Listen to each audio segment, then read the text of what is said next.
कलम पंजाबी के अंदर की बात में आपका स्वागत है। आज मुद्दा है राजस्थान की राजनीति के अंदर भूचाल आने का। भूचाल इसलिए आया है कि सीजेपी पार्टी के कार्यकर्ता जयपुर जिले के अंदर स्कूल का निरीक्षण करने पहुंचे थे। वहां पर स्थिति देखना चाहते थे। वहां पर गांव वालों ने उनको जमकर पीटा, गाड़ियां तोड़ी, कपड़े फाड़े और विपक्ष कांग्रेस पार्टी विपक्ष ने विधानसभा के अंदर भी मुद्दा उठाया। अब राजनीति के अंदर इसी बात को लेकर गर्माहट है। दूसरी ओर चुनाव है। चुनाव के अंदर कांग्रेस पार्टी यह मुद्दा उठाने वाली है। सीजेपी पार्टी मुद्दा उठाए हुए है। आखिरकार अब लोग सोच रहे हैं, चर्चा है, विपक्षी विजयी कह रहा है कि मीडिया और विपक्षी दलों पर अच्छे दिन आने वाले हैं।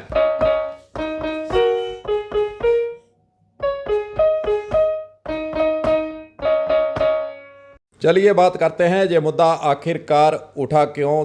हमारे राजस्थान के अंदर शिक्षा मंत्री हैं मदन दिलावर, विवादों में रहने वाले हैं शिक्षा मंत्री। उन्होंने एक आदेश जारी करवाया कि विद्यालयों के अंदर कोई भी मीडिया या अन्य व्यक्ति, राजनेता हो चाहे दूसरा नेता हो, वह बिना प्रिंसिपल की परमिशन के विद्यालय के अंदर प्रवेश नहीं करेगा।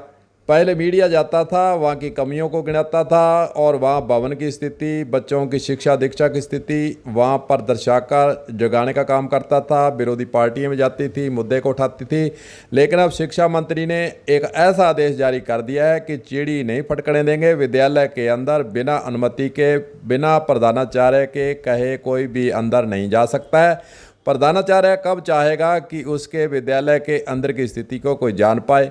और बीजेपी पार्टी के द्वारा एन ऐसे मौके पर आदेश जारी किया गया। विधानसभा चुनाव तो है नहीं, पंचायतों के चुनाव है, नगर पालिकाओं के चुनाव है, लेकिन विधानसभा चुनाव इसी बलबूते पर पार्टियां जीती हैं, लहर बनवाती हैं।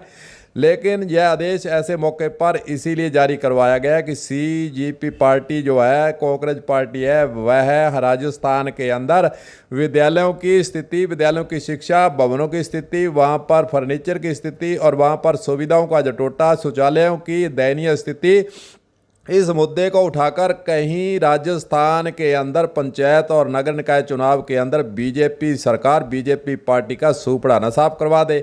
बीजेपी पार्टी को यह भी डर है कि विपक्ष इसी मुद्दे को, इसी मीडिया के अंदर आई खबरों को और फोटो को, वीडियो को देखकर जनता के बीच में विपक्षी अपनी लहर को बना लेगा।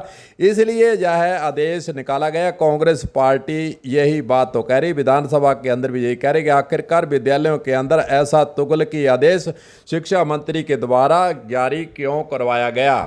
दूसरी ओर कांग्रेस पार्टी के द्वारा एक अल्टीमेटम दिया गया है कि विद्यालयों की स्थिति को सुधारिए, नहीं तो हम राजस्थान के अंदर प्रत्येक जिले में विद्यालयों के आगे धरना लगा देंगे। इसलिए भी सरकार हिली हुई है कि आखिरकार जो कांग्रेस पार्टी है वहीं राजस्थान के अंदर पंचायत नगर निकाय चुनाव में खेला न बिगाड़ दे। इसलिए जो है वहाँ पर सख्ती बरतने के संकेत राजस्थान के अंदर मिलने शुरू हो गए हैं। लेकिन दूसरी ओर जो मारपीट की गई है, मारपीट किसके द्वारा की गई, किसके कहने पर की गई, गांव वालों को क्यों ऐसा कदम उठाने पर मजबूर किया गया, तमाम बातें जांच के गर्त में छुपी हुई हैं। लेकिन अगर वे बीजेपी, जैसा कि कांग्रेस आरोप लगा रही है कि बीजेपी के कार्यकर्ताओं के द्वारा ऐसा माहौल गांव के अंदर बनाया गया और उन्हीं के द्वारा पिटाई की गई, लेकिन जांच के अंदर क्या सामने आता है यह तो आगे पता, जब मीडिया के अंदर कोई बयान आएगा उसके बाद ही चल पाएगा। बीजेपी सरकार का यह तर्क है कि विद्यालयों के अंदर बच्चों की पढ़ाई के अंदर विघ्न नहीं डाले और बच्चों, छात्र छात्राओं को राजनीति के अंदर नहीं आने देना और जो आंदोलन करते हैं उनके साथ नहीं देना। उनका तर्क है कि विद्यालय के अंदर इसीलिए प्रिंसिपल की परमिशन का आदेश जारी किया गया है। मीडिया के द्वारा और जो लोग विद्यालय को देखना चाहते हैं उनके सामने जो समस्या है कि प्रधानाचार्य अनुमति देंगे कि नहीं देंगे, और हालांकि प्रधानाचार्य अनुमति नहीं दे रहे हैं।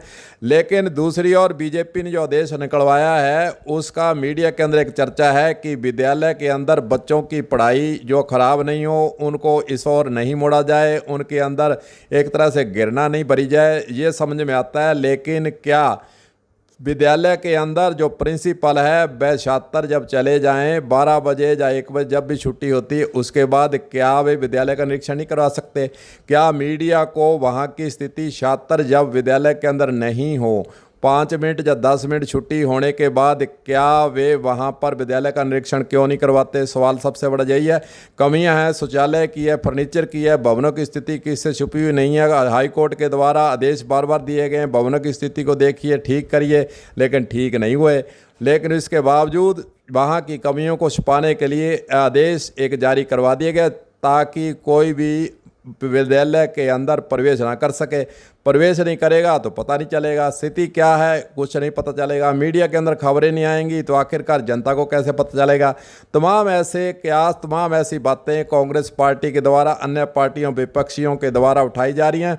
आखिरकार जो आदेश निकाला गया है उसका आगे क्या असर होगा, यह तमाम बातें देखने वाली हैं। और कांग्रेस पार्टी के द्वारा जो अल्टीमेटम दिया है, सरकार उससे कैसे निपटती है, यह भी देखने वाली बात है। और पंचायत नगर निकाय चुनाव के अंदर जो अब मुद्दा उठा हुआ है, जो गरमाया हुआ है, उसका सामना बीजेपी पार्टी कैसे करती है?